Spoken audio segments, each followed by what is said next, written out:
దాన్ని ధర్నా అనో జోక్ అంటాను. ఎందుకంటే మేము ఈ మాట శాసనసభలో బిల్లు పెట్టినప్పుడే చెప్పాం. You are cutting a very cruel joke on the backward classes of this state. అంటే బీసీలను మోసం చేస్తూ మీరు దగా చేస్తున్నారు, వంచిస్తున్నారని చెప్పాం.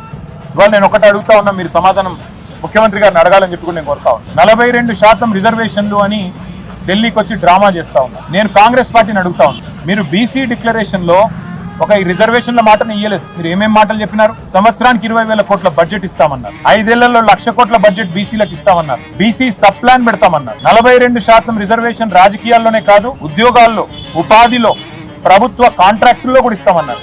నేను ముఖ్యమంత్రి గారిని అడుగుతున్నా, ప్రభుత్వాన్ని అడుగుతున్నా, కాంగ్రెస్ పార్టీని అడుగుతున్నా, మీ చేతిలో ఉన్నాయేమో చేస్తలేరు. మీ చేతుల్లో బీసీ సబ్ ప్లాన్ ఉన్నది, చేయండి. మీ చేతుల్లో బీసీలకు 1,00,000 కోట్ల బడ్జెట్ ఇచ్చే అవకాశం ఉంది, చేయండి. 2 బడ్జెట్లు పెట్టారు. ఒక్కొక్క బడ్జెట్ లో 20,000 కోట్లు అన్నారు. 2 బడ్జెట్లు కలిపి కూడా 20,000 కోట్లు పెట్టలేదు. అందులో ఖర్చు అయితే 10,000 కోట్లు కూడా దాటం లేదు. అందుకే మరి ముఖ్యమంత్రి గారిని, ప్రభుత్వాన్ని కోరేది, మీ చేతుల్లో ఉన్న పనులు ముందు చేయండి. అట్లయితేనే బీసీలు నమ్ముతారు.